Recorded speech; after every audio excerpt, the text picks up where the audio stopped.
Selamat pagi, Bapak, Ibu, saudaraku yang dikasihi oleh Tuhan. Ya, senang sekali kita pagi hari ini boleh bersama-sama berdoa sebelum melakukan aktivitas kita berdoa kepada Tuhan ya. Tapi sebelumnya kita mendengar renungan doa kita pagi hari ini. Ya, judul eh, doa kita pagi hari ini adalah korban persembahan ya, korban persembahan. Ini berdasarkan bacaan bilangan 29 ya. Nah, saudaraku, ternyata kalau di setiap ibadah bangsa Israel itu di zaman Perjanjian Lama, saudaraku, setiap kali mereka beribadah, mereka harus mempersembahkan korban, ya. Yang pertama adalah korban bakaran, ya, yaitu satu lembu jantan muda, satu domba jantan, 7 domba berumur setahun. Lalu mereka juga harus memberikan korban penghapus dosa. Ini berupa satu kambing jantan. Nah, lalu ada korban sajian, yaitu berupa tepung yang terbaik yang dicampur minyak. Nah, ada 3/10 eva, ada 2/10 eva, 1/10 eva. 1 eva itu sekitar 22 kilo. Ya. Nah, korban sajian ini disertai dengan korban curahan berupa anggur. Jadi kalau melihat ini, betapa luar biasa biaya sekali mengadakan ibadah. Ya, ini mereka harus menyediakan satu lembu jantan, ya satu domba jantan, ditambah 7 domba. Nah, masih ada lagi satu kambing. Di luar itu mereka harus sediakan lagi tepung yang terbaik dengan minyak, juga dengan anggur. Ya. Nah, betapa mahalnya ibadah. Kenapa? Karena betapa pentingnya ibadah itu. Betapa luar biasanya untuk mendatangi menyembah Tuhan itu ya. Nah, tentu di perjanjian baru kita agak beda saudaraku ya. Nah, di perjanjian baru ya, kita tidak menyediakan lagi korban bakaran, korban penghapus dosa. Nah, kenapa saudaraku? Karena Yesus telah menyelesaikannya dan kita tidak perlu lagi, ya. Kita tidak perlu lagi mempraktekkan persembahan itu karena Yesus sendiri menjadi korban penghapus dosa dan korban yang harum. Nah, itu kita lihat di Ibrani 10 ayat 14. Sebab oleh satu korban saja, ia telah menyempurnakan untuk selama-lamanya mereka yang dikuduskan. Ya. Lalu Efesus 5 ayat 2, Yesus mempersembahkan dirinya sebagai korban yang harum bagi Allah. Ya. Kristus katanya telah mengasihi kamu dan telah menyerahkan dirinya untuk kita sebagai persembahan dan korban yang harum bagi Allah. Nah, karena itu melalui kenyataan ini ya kita harus merasa bersyukur sekali setiap kita beribadah karena kita tahu Yesus menjadi korban bakaran, korban penghapus dosa bagi kita, ya. Sehingga kita tidak perlu mempersembahkan hewan lagi gitu ya. Tidak mempersembahkan lembu, tidak mempersembahkan lagi kambing, tidak mempersembahkan lagi domba.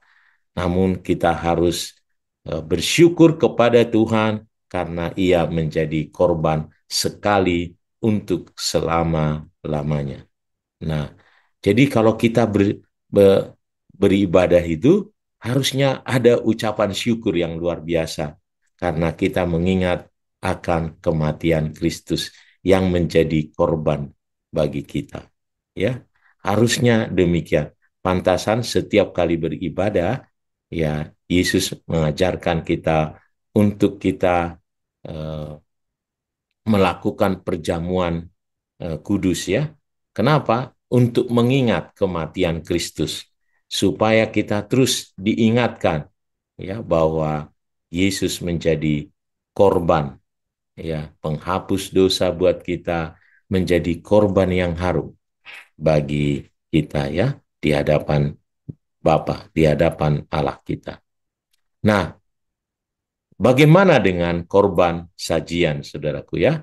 Nah, korban sajian itu itulah yang menjadi bagian kita sekarang ini. Ya, korban sajian akan kita persembahkan menjadi satu persembahan rohani. Ya, jadi korban sajian dalam perjanjian lama yang merupakan tepung terbaik bercampur minyak melambangkan buah dari hasil kerja manusia yang dipersembahkan kepada Allah. Jadi dalam perjanjian baru konsep ini dalam perjanjian baru konsep korban sajian berubah menjadi persembahan rohani. Nah, apa itu yang kita hasil persembahkan sekarang ini sebagai korban sajian adalah mempersembahkan tubuh kita sebagai korban, sebagai persembahan yang hidup, yang kudus, dan berkenan kepada Allah. Roma 12 ayat 1. Jadi kita terus harus mempersembahkan hidup kita seutuhnya. Apapun yang kita kerjakan, kita persembahkan kepada Tuhan. Tubuh kita harus menjadi korban yang hidup, yang kudus, dan berkenan kepada Allah. Mari Bapak Ibu pahami bahwa sekarang menjadi seperti di perjanjian lama, korban sajian ini adalah mempersembahkan tubuh kita sebagai korban yang hidup, yang kudus, dan yang berkenan. Nah, yang selanjutnya adalah kita menaikkan pujian kepada Tuhan. Itu adalah korban sajian. Menaikkan pujian, hormat, kemuliaan hanya bagi Tuhan. Mengapa kita jadi kalau beribadah bernyanyi? Ya, tidak sepi-sepi saja, tapi kita bernyanyi menaikkan pujian kepada Tuhan. Nah, yang selanjutnya adalah dengan mempersembahkan perbuatan baik, yaitu berbagi dengan orang lain, ya, sebagai korban yang berkenan kepada Allah. Kenapa kita harus berbuat baik? Ya, kalau dulu seringkali dibagikan karena kita telah menerima yang baik dari Tuhan. Karena itu menjadi perintah. Tetapi sesungguhnya berbuat baik adalah bagian dari ibadah kita. Ya, karena itu adalah korban yang harum, korban yang berkenan kepada Allah. Kita berbuat baik, berbagi dengan orang lain menjadi bagian dari ibadah kita. Nah, yang ketiga adalah soal persembahan kasih. Jadi mengapa kita di setiap pertemuan ibadah mempersembahkan persembahan, mengapa kita ada kolekte, mengapa ada persembahan dalam setiap ibadah? Karena memang itu adalah ibadah kita, ya, sebagai korban sajian. Kita mempersembahkan apa yang kita miliki, kita persembahkan di setiap ibadah kita. Dan tentu ada juga kita persembahkan untuk membantu saudara-saudara kita, ya. Nah, itu adalah menjadi korban yang harum bagi Tuhan. Jadi, mengapa kita bernyanyi di dalam ibadah kita, mengingat kematian Kristus, ya, mengapa kita mempersembahkan kolekte di setiap ibadah kita, dan harus kita lakukan itu seperti di perjanjian lama, mempersembahkan tepung terbaik. Nah, harusnya persembahan kita juga memang yang terbaik dari Tuhan. Yang terbaik yang terbaik yang kita miliki untuk Tuhan ya.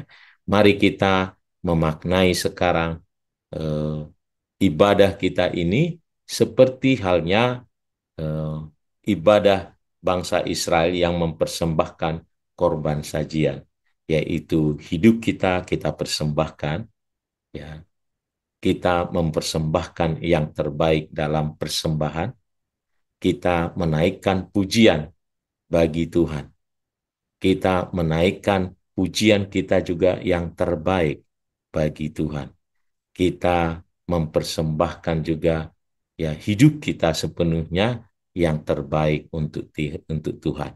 Kita memperhatikan orang lain, melakukan yang baik, perbuatan baik ini menjadi satu kesaksian bagi banyak orang. Semuanya yang terbaik. Benarlah ya firman Tuhan katakan sampai akhirnya mari kita melakukan segala sesuatu seperti untuk Tuhan. Karena ya itulah korban sajian. Itulah ibadah yang sejati.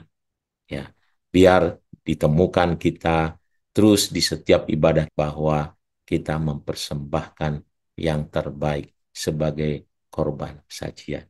Jadi eh, yang pertama dan yang kedua, ya kita mengingat saja bahwa Tuhan menjadi korban bakaran ya bagi kita, korban penghapus dosa.